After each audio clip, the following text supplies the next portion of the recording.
जय हिंद दोस्तों, जय हिंद बच्चों। ज्योग्राफी की क्लास में एक बार फिर आपका स्वागत है। ज्योग्राफी में अपनी सेकंड बुक चल रही है भारत, लोग और अर्थव्यवस्था, और उसमें भी हम दूसरा जो चैप्टर है आपका मानव बस्तियां, उसको समझ रहे हैं। हमने जान लिया है अब तक भी मानव बस्तियां दो प्रकार की है, ग्रामीण बस्तियां और नगरीय बस्तियां। फिर हमने नगरीय बस्तियों को छोड़कर जो ग्रामीण बस्तियां हैं उनको अच्छे से पिछले वीडियो क्लास के अंदर हमने जान लिया है। तो आज हम जो बचा हुआ पार्ट है उसको पूरा करेंगे अपने नए सिलेबस के अनुसार। तो आज का अपना टॉपिक है वो है नगरीय बस्तियां। सबसे पहले हम बात करेंगे भी भारत के अंदर नगर की परिभाषा के लिए क्या कंडीशन रहती है, और इसके लिए हम बात करेंगे 1991 की जनगणना के अनुसार। भी 1991 की जब भारत के अंदर जनगणना हुई थी तो उसके अंदर नगर की परिभाषा के लिए क्या कंडीशन है वो रखी गई थी। तो एक एक करके उनके ऊपर बात कर लेते हैं। एक तो नगर के लिए जो जनसंख्या है वो कम से कम 5000 होनी चाहिए। जनसंख्या कितनी होनी चाहिए नगर के लिए? कम से कम 5000 होनी चाहिए। दूसरी शर्त रखी गई थी जनसंख्या घनत्व की, डेंसिटी की, भी पॉपुलेशन डेंसिटी कितनी होनी चाहिए, और उसकी कंडीशन रखी गई 400 व्यक्ति प्रति वर्ग किलोमीटर, इतनी डेंसिटी होनी चाहिए। यह तो हो गई पॉपुलेशन से रिलेटेड बात। तीसरी बात रखी गई थी काम के आधार पर, और यह कहा गया था कि 75% भी, कम से कम 75% पुरुष श्रमिक, महिलाओं की बात यहां नहीं हो रही, पुरुष श्रमिक है वो गैर कृषि कार्यों से जुड़े हुए हो। जो पुरुष श्रमिक है वो गैर कृषि यानी गैर प्राथमिक कार्यों से जुड़े हुए होने चाहिए, गैर प्राथमिक कार्यों से जुड़े हो। 3 कंडीशन। और चौथी बात रखी गई थी भी वो जो क्षेत्र है जिसको हम नगर है वो कह रहे हैं उसका एक नोटिफिकेशन है वो सरकार द्वारा जारी होना चाहिए, और किस रूप में होगा वो? नगर पालिका या नगर निगम या छावनी बोर्ड के रूप में नोटिफाइड हो।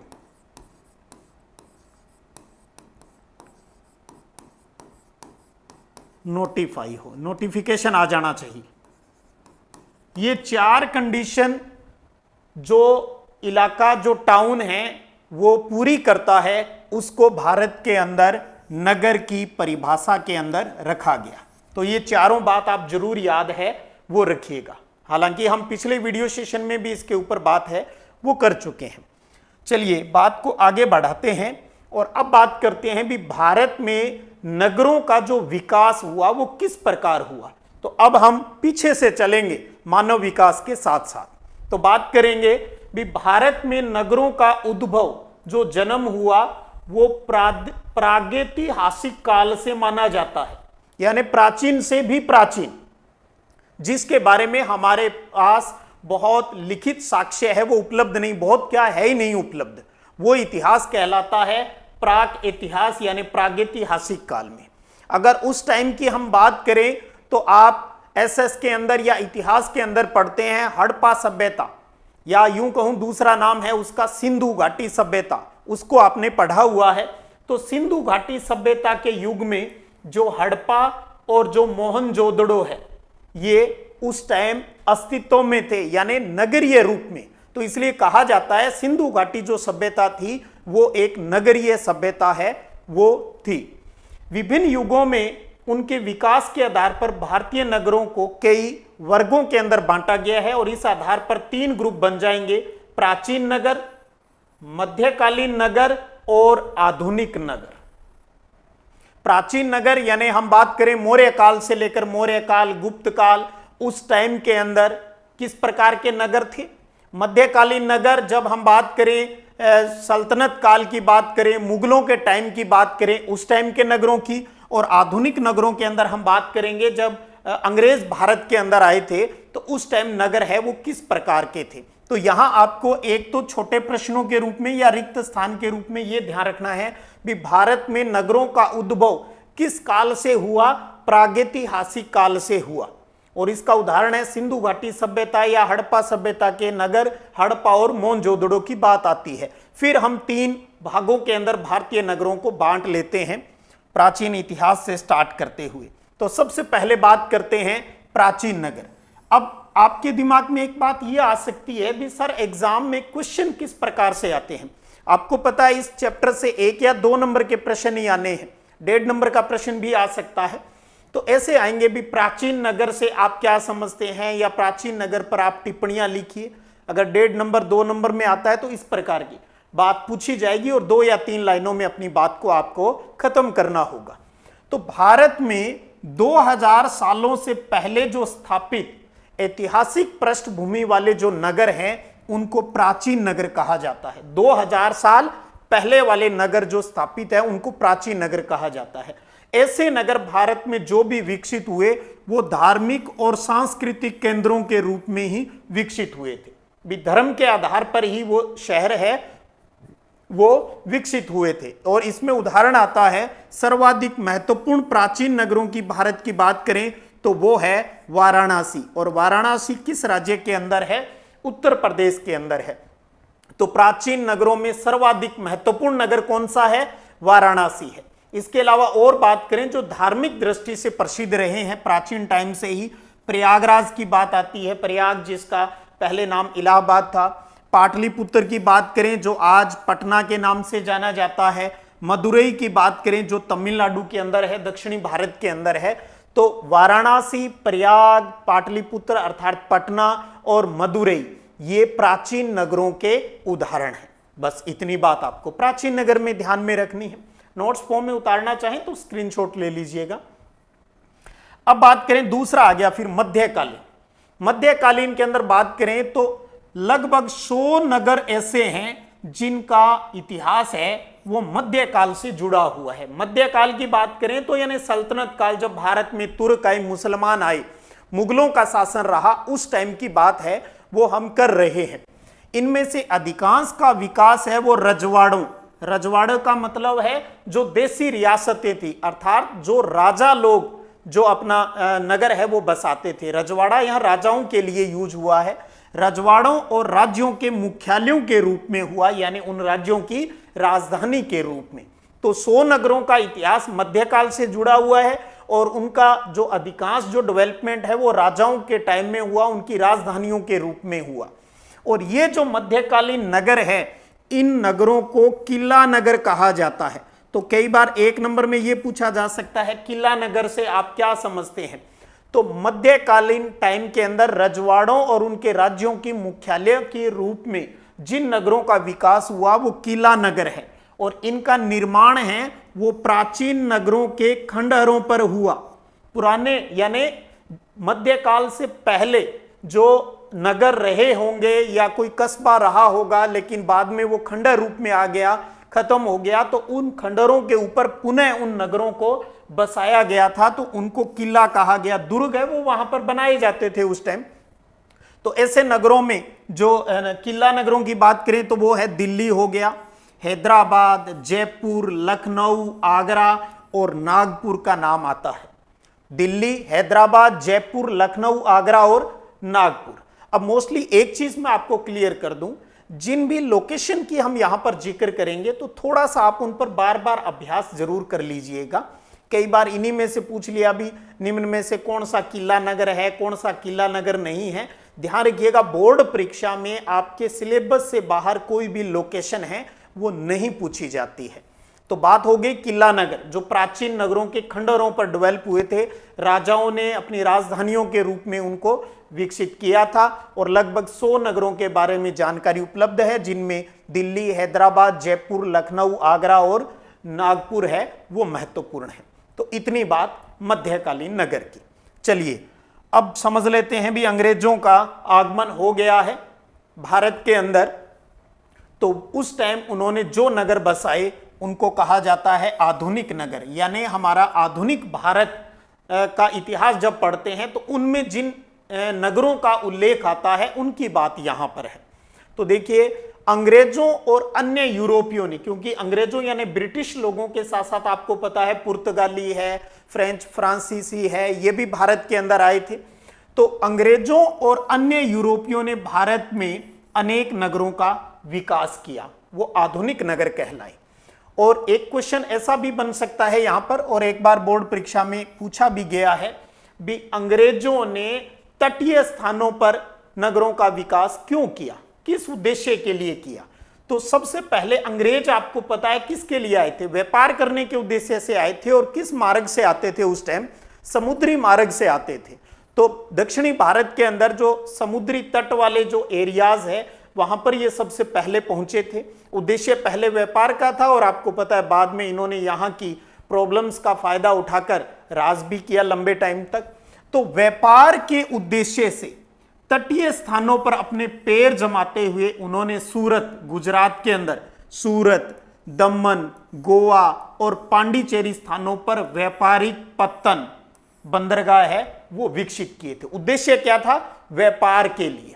तो व्यापार के लिए इन्होंने सूरत, दमन, गोवा और पांडिचेरी स्थानों को बंदरगाह के रूप में विकसित किया, और जिससे धीरे धीरे वहां पर पॉपुलेशन बढ़ती गई, सुविधाएं हैं वो भी बढ़ती गई। अंग्रेजों ने बाद में 3 मुख्य नगरों, मुंबई, चेन्नई, मुंबई जिसका पुराना नाम बंबई था, चेन्नई जिसका पुराना नाम मद्रास था, और कोलकाता जिसका पुराना नाम कलकत्ता था, इन पर भी अपनी पकड़ मजबूत की। और इन नगरों को अंग्रेजी शैली में, अंग्रेजी स्थापत्य के अंदर है वो डेवलप किया। किनको, मुंबई, चेन्नई और कोलकाता को। और उसके बाद अंग्रेजों ने अपने प्रभाव को प्रत्यक्ष रूप से और रजवाड़ों के ऊपर कंट्रोल करने के उद्देश्य से तेजी से है वो नगरों का विकास किया।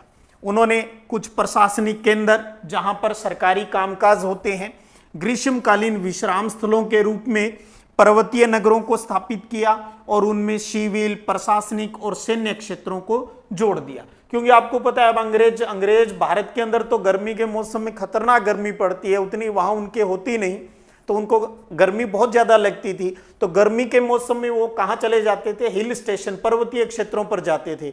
तो उन्होंने क्या किया, यार हम लंबे टाइम गर्मी में यहाँ रहते हैं, तो क्यों ना हम यहाँ पर भी नगरों का विकास है वो कर दें। तो फिर उन्होंने पर्वतीय क्षेत्रों में भी नगरों का विकास करना स्टार्ट कर दिया। और 1850 के बाद आधुनिक उद्योगों पर आधारित नगरों का भी जन्म हुआ। जब यूरोप में औद्योगिकरण आया तो धीरे धीरे भारत के अंदर बाद में जो औद्योगिक क्रांति है वो भी देखने को मिली। और जमशेदपुर इसका सबसे बढ़िया उदाहरण है। झारखंड, जमशेदपुर आधुनिक उद्योगों पर जो विकसित यानी डेवलप जो नगर है वो है। तो ध्यान रखिएगा, जमशेदपुर किस प्रकार का नगर हो गया, फिर औद्योगिक नगर हो गया, इंडस्ट्रियल सिटी हो गई, क्योंकि उद्योगों की वजह से, लो इस्पात उद्योग है वो यहाँ का प्रमुख उद्योग है, तो उसकी वजह से ये डेवलपमेंट है वो वहां पर हो गया। तो इस प्रकार से आधुनिक नगर से संबंधित इस प्रकार की बातें आप है वो लिख सकते हो। तो हो गया जी प्राचीन, मध्यकालीन और आधुनिक कालीन नगरों के अंतर्गत हमें किन तथ्यों को ध्यान में रखना है। चलिए अब बात करते हैं भारत में नगरीकरण की। हालांकि 2011 की पॉपुलेशन के बारे में जब हमने फर्स्ट चैप्टर में पढ़ा था तो वहां पर हमने ग्रामीण पॉपुलेशन कितनी है, नगरीय पॉपुलेशन कितनी है, उसके ऊपर बात है वो कर चुके हैं। तो वही चीज यहां पर है भी, कुल जनसंख्या में कितनी जनसंख्या नगरों में निवास करती है, और वो 2011 के आंकड़ों के अनुसार उनका प्रतिशत कितना है, 31.16% है, जो कि डेवलप जो देश है वहां के नगरों की तुलना में तो काफी कम है। और 20वीं शताब्दी के दौरान नगरीय जनसंख्या है वो भारत के अंदर 11 गुना है वो बढ़ गई। तो ये आंकड़ा तो पहले ही अपने कर चुके हैं भी, भारत में 2011 के अनुसार नगरीय जनसंख्या कितनी है, 31.16% है। चलिए अब बात आता है नगरों का प्रकार्यात्मक वर्गीकरण। ये काफी है, लगभग बोर्ड परीक्षा में यहां से 1 नंबर का प्रश्न तो जरूर ही एग्जाम में आता ही आता है। अब पहले तो इस हेडिंग को समझ लें आप, नगरों का प्रकार्यात्मक वर्गीकरण, यानी जो नगर विकसित हुआ वहां पर कौन सा काम मुख्य रूप से किया जाता है जिसकी वजह से उसका डेवलपमेंट है वो हुआ। तो काम के आधार पर कौन सी चीज वहां पर ज्यादा है जिसकी वजह से वहां पर इंडस्ट्रियां बनी, या फिर वो किसी विशेष बात के लिए प्रसिद्ध हो गया और धीरे धीरे पॉपुलेशन है वो बढ़ती गई। क्योंकि जहां पर सुविधाएं मिलती है वहां पर लोग आना पसंद करते हैं, माइग्रेट होते हैं, प्रवास करते हैं, लोगों को रोजगार चाहिए, तो श्रमिक सिटी की तरफ ज्यादा आते हैं जहां पर उनको आसानी से रोजगार मिल जाता है। जब श्रमिक आएंगे यहां पर रोजगार के लिए जिस भी नगर में, तो वहां धीरे धीरे पॉपुलेशन बढ़ेगी, पॉपुलेशन बढ़ेगी तो परिवहन और संचार की सुविधाएं हैं वो भी वहां सरकार के द्वारा है वो उपलब्ध करवाई जाती है। उनके बच्चों को पढ़ाने के लिए स्कूल कॉलेज है वो भी डेवलप है, वो वहां पर होते हैं। तो किसी एक विशेष काम की वजह से वो नगर है वो फेमस हो जाता है, तो उसी आधार पर इनके नामकरण है वो किए गए हैं। तो थोड़ा सा गौर करना है उनकी परिभाषा और प्रमुख नगरों के ऊपर आपको फोकस करना है, अभ्यास करना है अच्छे से हमें। तो सबसे पहले आता है प्रशासनिक नगर। तो अब बात ये आगे भी प्रशासनिक नगर किसे कहते हैं। अब सिंपल भाषा में ये समझ ले, प्रत्येक राज्य की जो राजधानियां हैं जहां पर सारा एडमिनिस्ट्रेटिव काम होता है उन्हें प्रशासनिक नगर है वो कहा जाता है। तो प्रशासनिक मुख्यालयों वाले शहरों को प्रशासन नगर कहते हैं, या जैसे मैंने कहा आप इस तरीके से लिख सकते हो, राज्यों की जो राजधानियां हैं वो प्रशासनिक नगर है। अब बात आए उदाहरण की, तो भारत में 28 राज्य हैं, तो 28 राज्यों के आपको राजधानियां, क्योंकि ज्योग्राफी के विद्यार्थी हो तो वो तो आपके याद ही हैं। तो अगर आपसे पूछ ले भी प्रशासनिक नगर किसे कहते हैं या 4 प्रशासनिक नगरों के उदाहरण दो, तो कोई भी 4 राज्यों की राजधानियां आप बता दीजिए। जब बात आप पर छोड़ दी जाए भी आप इस नगर के उदाहरण दीजिए, तो बस आपको ध्यान रखना है भले ही उनके नाम किताब में नहीं हो, लेकिन उस चीज के लिए अगर वो जाना जाता है तो आप एग्जाम में वो उदाहरण लिख सकते हो। तो चंडीगढ़ पंजाब और हरियाणा की राजधानी, नई दिल्ली भारत की राजधानी होगी, भोपाल मध्य प्रदेश की, शिलोंग मेघालय, गुवाहाटी आसाम की, इम्फाल मणिपुर की, श्रीनगर जम्मू कश्मीर की, गांधीनगर गुजरात की, जयपुर राजस्थान की, चेन्नई तमिलनाडु की। तो राज्यों की राजधानियों का उल्लेख हमने यहां कर दिया। तो ये सारे किस प्रकार के नगर हैं, ये प्रशासनिक नगर है, क्योंकि सारा सरकारी तंत्र यहीं पर बैठता है इन्हीं नगरों में, और सारा काम है वो देखते हैं पूरे स्टेट का। तो ये हो गए प्रशासनिक नगर। उसके बाद में आता है औद्योगिक नगर। अब नाम से ही आपके क्लियर हो गया भी जो जहां पर उद्योग डेवलप होते हैं, चाहे लो इस्पात उद्योग है, चाहे सूती वस्त्र उद्योग है, चाहे सीमेंट उद्योग है, चाहे एल्यूमिनियम उद्योग है, अगर किसी उद्योग की वजह से कोई नगर फेमस है तो उन्हें औद्योगिक नगर कहा जाता है। तो आधुनिक उद्योगों से जुड़े नगरों को औद्योगिक नगर कहा जाता है। जैसे बात करें मुंबई, तो मुंबई कहाँ है, मुंबई महाराष्ट्र के अंदर है। बात करें सेलम की, बात करें कोयम्बटूर की, तो सेलम और कोयम्बटूर ये कहां पर है, ये तमिलनाडु स्टेट के अंदर है। मोदी नगर की बात करें तो ये कहां पर है, उत्तर प्रदेश के अंदर है मोदी नगर। जमशेदपुर की बात करें तो जमशेदपुर है, बोकारो है या सिंदरी है, ये सारे कहां पर है, झारखंड के अंदर है। हुगली ये कहां पर मिलेगा आपको, पश्चिम बंगाल में। भिलाई की बात करें तो भिलाई कहां पर है, ये छत्तीसगढ़ राज्य के अंदर है। भिलाई कहां है, छत्तीसगढ़ के अंदर। दुर्गापुर है, ये आपको मिलेगा पश्चिम बंगाल के अंदर। हुगली है, ये भी पश्चिम बंगाल के अंदर। दुर्गापुर पश्चिम बंगाल में, कोलकाता पश्चिम बंगाल के अंदर। सिंदरी की बात करें तो सिंदरी कहां है, सिंदरी है झारखंड के अंदर। बरौनी की बात करें तो ये बिहार के अंदर है। राज्यों के नाम इसलिए बता रहा हूं ताकि आपको याद रखना आसान हो जाए। कई बार हम राज्यों के हिसाब से हैं वो जल्दी याद कर लेते हैं। तो ये सारे औद्योगिक नगर हैं। अब पहले तो क्या इंडिया के उद्योग अपने सिलेबस के अंदर होते थे, अब तो वो हटा दिए गए हैं। तो वरना तो जब उद्योग वाला चैप्टर पढ़ते थे तो इन सब का जिक्र है वो वहां पर आता था, तो इसलिए यहाँ याद रखने की जरूरत है वो नहीं पड़ती है। हालांकि ये वो सारी वो जगह है जिनके बारे में हम छोटी क्लासेस से ही पढ़ते आ रहे हैं। तो ध्यान रखिएगा, मुंबई, सेलम, कोयम्बटूर, मोदी नगर, जमशेदपुर, हुगली, भिलाई, दुर्गापुर, सिंदरी, बरौनी, ये सारे कौन से नगर हैं, औद्योगिक नगर हैं। ये लौह इस्पात उद्योग, सीमेंट या वस्त्र, इन चीजों के लिए प्रसिद्ध है। तो इसलिए इन्हें क्या कहा जाता है? औद्योगिक नगर है वो कहा जाता है, इंडस्ट्रियल सिटी है भी ये। दो हो गए प्रशासनिक और औद्योगिक। अब बात करते हैं परिवहन नगर। जिन शहरों को जाने के लिए ट्रांसपोर्ट की सुविधा अच्छी होती है, चाहे स्थल मार्ग है, चाहे जल मार्ग है, चाहे वायु मार्ग है, चाहे समुद्री मार्ग है, कोई भी मार्ग हो, अगर वो सुविधा ज्यादा अच्छी होती है तो लोग वहां पर ज्यादा जाते हैं और धीरे धीरे वहां का डेवलपमेंट है वो बढ़ता जाता है। तो इनमें से हम दो प्रकार की जिक्र है वो यहां पर कर रहे हैं। एक तो पत्तन नगर, यानी जहां पर बंदरगाह विकसित हो गए समुद्री मार्ग वाले, और दूसरा आंतरिक जो मार्ग है स्थल या स्थल मार्ग, जिसमें हम सड़क मार्ग या रेलवे की कनेक्टिविटी जहां पर अच्छी है, वो उदाहरण हम यहां पर कर लेंगे। तो ये पत्तन नगर जो मुख्यतः आयात और निर्यात कार्यों से यानी व्यापार से जुड़े हुए काम है जहां पर संपन्न होते हैं, जैसे कांडला बंदरगाह, कोच्चि हो गया, कोझिकोड हो गया, विशाखापट्टनम हो गया। तो कांडला, मुंबई, आप बात करें कांडला गुजरात के अंदर, मुंबई की बात कर लें ये हो गया, मंगलोर हो गया, कोच्चि हो गया, कोझिकोड हो गया, तूतीकोरन हो गया, विशाखापट्टनम, कोलकाता, हल्दिया, ये सारे हम पत्तन नगर भी आपके सिलेबस में है, आगे चल के उनके बारे में पढ़ेंगे तो और क्लियर हो जाएगा। तो जितने भी बंदरगाह इंडिया के अंदर हैं वो सारे आप यहां उदाहरण के रूप में लिख सकते हैं। तो कांडला, कोच्चि, कोझिकोड और विशाखापट्टनम ये सारे क्या हैं? बंदरगाह हैं।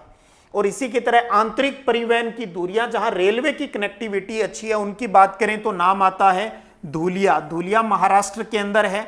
मुगल सराय की बात करें तो उत्तर प्रदेश के अंदर, इटारसी की बात करें तो मध्य प्रदेश में, कटनी है ये भी मध्य प्रदेश के अंदर है। तो यहां पर आंतरिक परिवहन की सुविधा है वो रहती है, स्थल या मोस्टली रेल की कनेक्टिविटी यहां पर होती है। तो जो नगर ट्रांसपोर्ट सुविधा अच्छी से जुड़े हुए होते हैं तो उनको परिवहन नगर है वो कहा जाता है। तो अब प्रश्न आ गया कि कटनी किस प्रकार का नगर है? तो कटनी परिवहन नगर है। मुगल सराय एक परिवहन नगर है, धुलिया एक परिवहन नगर है।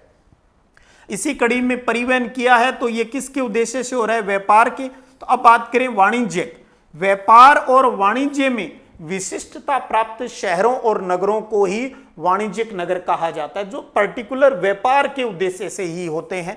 जैसे कोलकाता की बात करें पश्चिम बंगाल में, सहारनपुर हो गया उत्तर प्रदेश में, सतना है वो मध्य प्रदेश के अंदर। तो कोलकाता, सहारनपुर, सतना है वो वाणिज्यिक नगर है।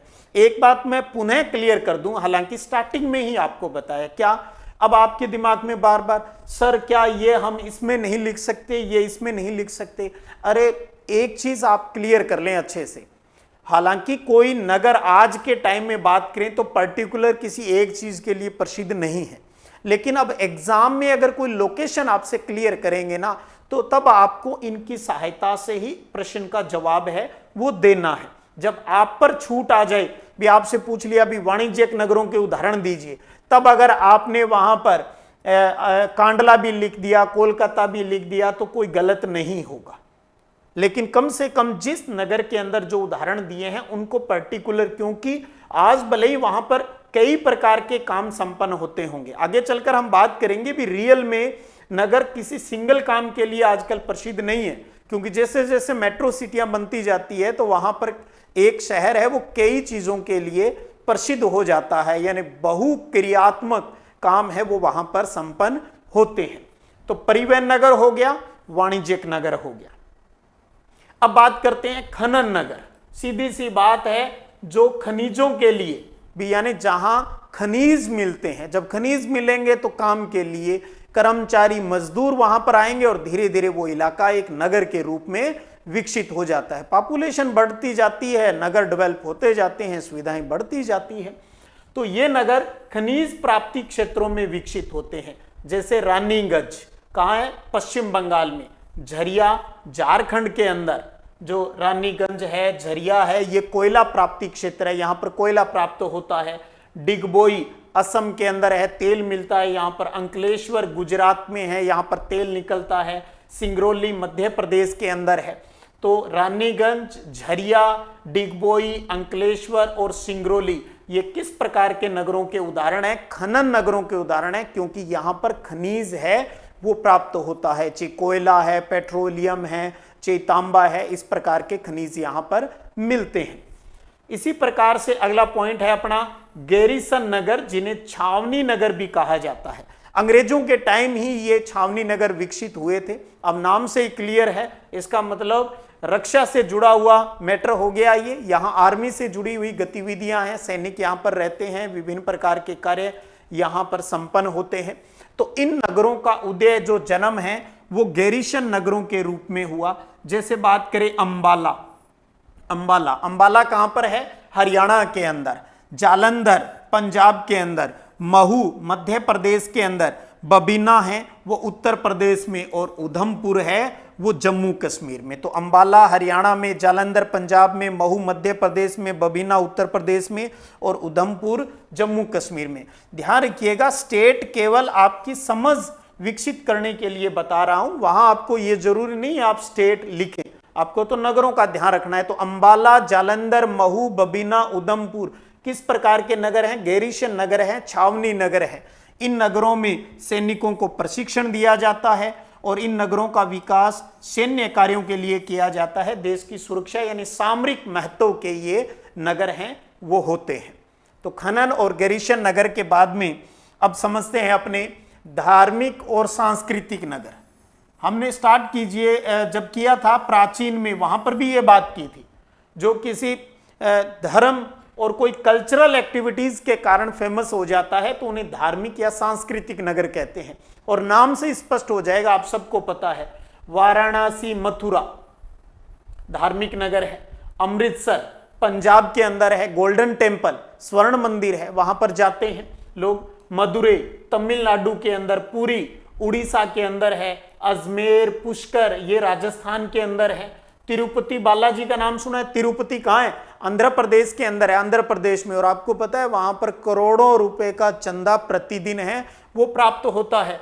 कुरुक्षेत्र हरियाणा में, हरिद्वार उत्तर प्रदेश के अंदर, और सब जानते हैं हरिद्वार, और उज्जैन मध्य प्रदेश में। तो वाराणसी, मथुरा, अमृतसर, मदुरै, पुरी, अजमेर, पुष्कर, तिरुपति, कुरुक्षेत्र, हरिद्वार, उज्जैन, ये सारे किस प्रकार के नगर हैं? धार्मिक स्थल हैं ये। यहाँ पर लोग अपने किसी न किसी इष्ट देव की पूजा के लिए वहां पर जाते हैं, बोल देते हैं भी मेरी ये मनोकामना पूरी हो जाए, मैं सालासर बालाजी के आ जाऊंगा। तो सालासर किस प्रकार का शहर हो गया? तो सालासर एक धार्मिक शहर हो गया। हालांकि अभी वो कस्बा है, धीरे धीरे जैसे जैसे डेवलपमेंट होता जाएगा तो आने वाले दिनों में आपको वहां पर सारी शहरी सुविधाएं मिल जाएगी, तो एक दिन वो भी नगर के अंदर शामिल हो जाएगा। अभी वो ग्राम पंचायत है।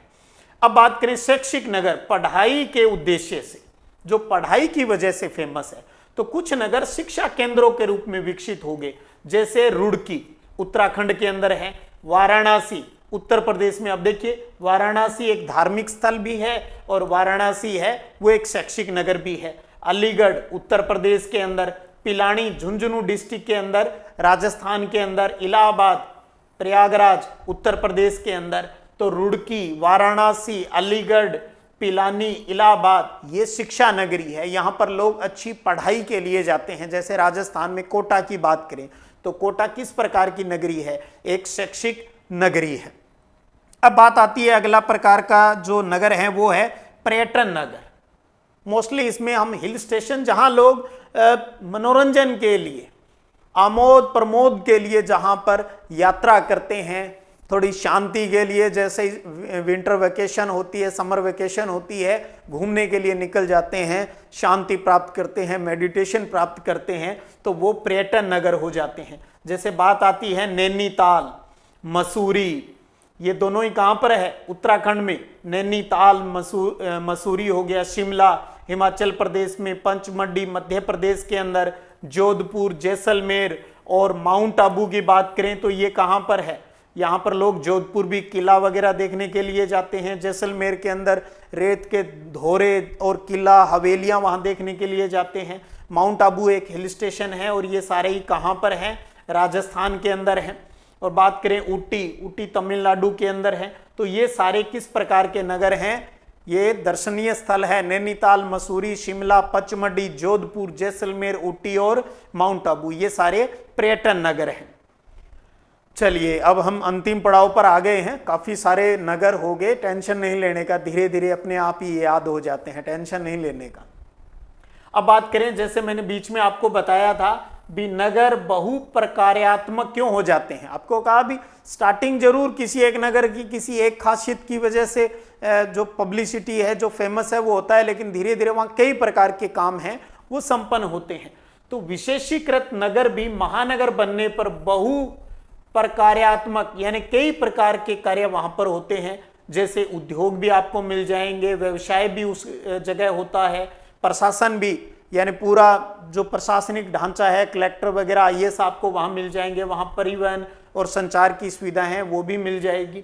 तो इसलिए प्रत्येक नगर है वो अनेक कार्य करता है। तो आज क्या हम सामान्यतः अगर हम सोचे तो क्या कोई एक नगर किसी एक चीज के लिए प्रसिद्ध है, ऐसा संभव सा नहीं लगता। जो मेट्रो सिटी, बड़े शहर जो महानगर हैं वो आजकल कई चीजों के लिए प्रसिद्ध है। जैसे अब बात करें राजस्थान की, तो राजस्थान में जयपुर एक प्रशासनिक नगर भी है क्योंकि सरकार वहीं पर बैठती है। अब जयपुर क्या लोग इलाज के लिए नहीं जाते, क्या जयपुर लोग पर्यटन के लिए नहीं जाते?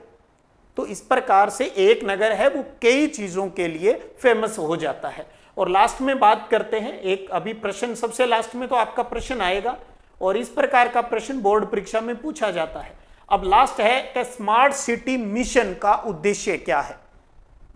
तो केंद्र सरकार द्वारा चलाई गई एक योजना है स्मार्ट सिटी मिशन और इसका उद्देश्य है शहरों को बढ़ावा देना, नगरीकरण को बढ़ावा देने के लिए और उन नगरों के अंदर आधारभूत सुविधा जो हमारी बेसिक नीड है वो पूरी हो, साफ सफाई हो और सतत पर्यावरण और अपने नागरिकों को बेहतर जीवन प्रदान है वो करना इसका उद्देश्य है।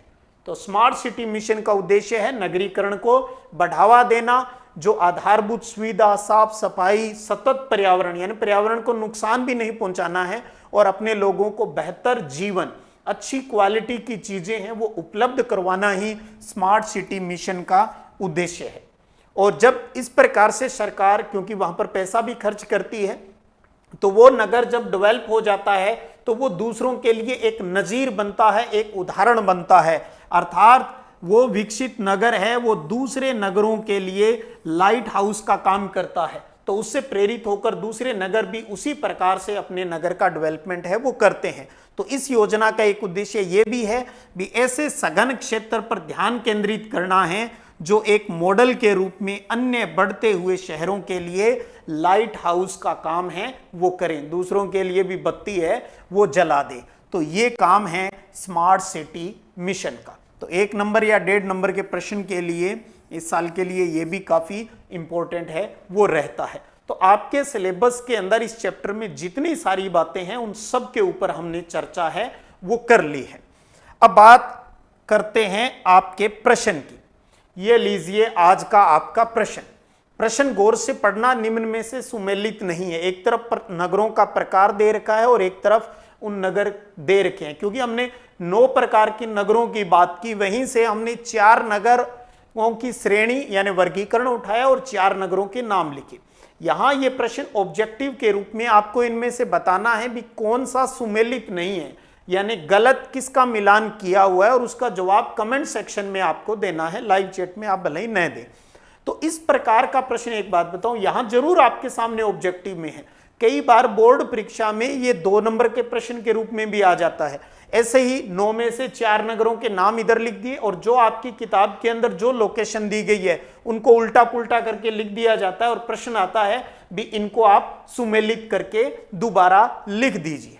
तो इस प्रकार से प्रश्न, थ्योरिकल प्रश्न है वो भी आ जाते हैं। तो चलिएगा अगले वीडियो सेशन में हम नए चैप्टर को स्टार्ट करेंगे और आप अच्छे से इस चैप्टर को तैयार है वो कर लीजिएगा, और बहुत जल्द हम टेस्ट सीरीज है उसको भी पुनः स्टार्ट कर देंगे। फिर मिलते हैं, तब तक जय हिंद, जय भारत।